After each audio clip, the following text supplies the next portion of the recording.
India has the second largest Muslim population in the world. Every minority has been dwindling in its number, or if I may use the word which is harsher, decimated in Pakistan.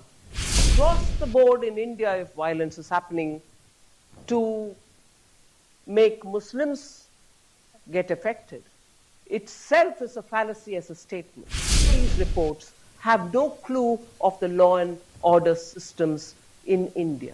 I would rather invite these people who write these reports to come to India. I'll host them.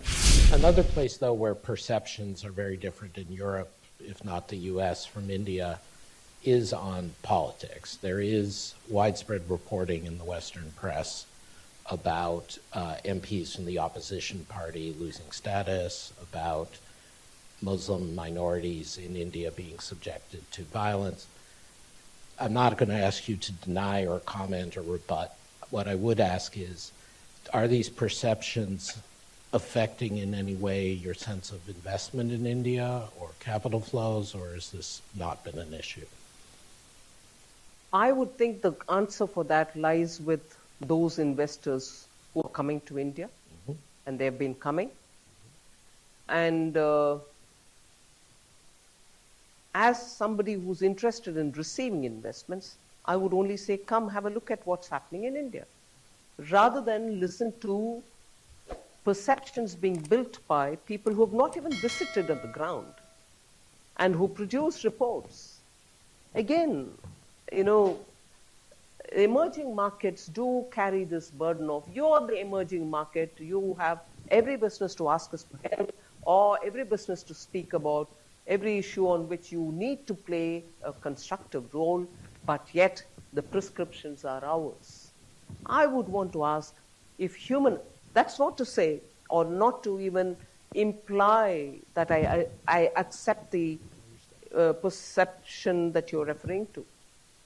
India has the second largest Muslim population in the world.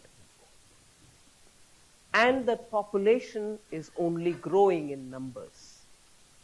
If there is a perception, or if there's in reality, their lives are difficult or made difficult with the support of the state, which is what is implied in most of these write-ups, I would ask, will this happen in India, in the sense, will the Muslim population be growing than what it was in 1947? As opposed to, let us say, I take the name of the country and therefore the contrast can be sharper, as opposed to Pakistan, which was formed at the same time. India was divided into two, Pakistan. Pakistan declared itself an Islamic country, but however is said, minorities will be protected. Every minority has been dwindling in its number, or if I may use the word which is harsher, decimated in Pakistan. Even some of the Muslim sects have also been decimated. Violence prevails against Muhajirs, Shia, and every other group you can name, which is not accepted by the mainstream, I don't know, Sunnis probably. Whereas in India, you would find every strand of Muslim doing their business, their children getting educated, fellowships are being given by the government, and I would want to see where exactly is that one state where.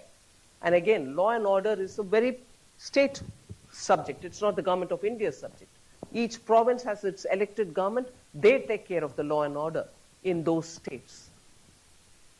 So across the board in India, if violence is happening to make Muslims get affected, itself is a fallacy as a statement. It cannot be so. Each province and its police are different. They are run by the elected governments in those provinces. So that itself tells you how these reports have no clue of the law and order systems in India. To say it's all the blame of government of India, I would want to say, then tell me, between 2014 and today, Has the population dwindled? Has the deaths been disproportionately high in any one particular community? So I would rather invite these people who write these reports to come to India. I'll host them.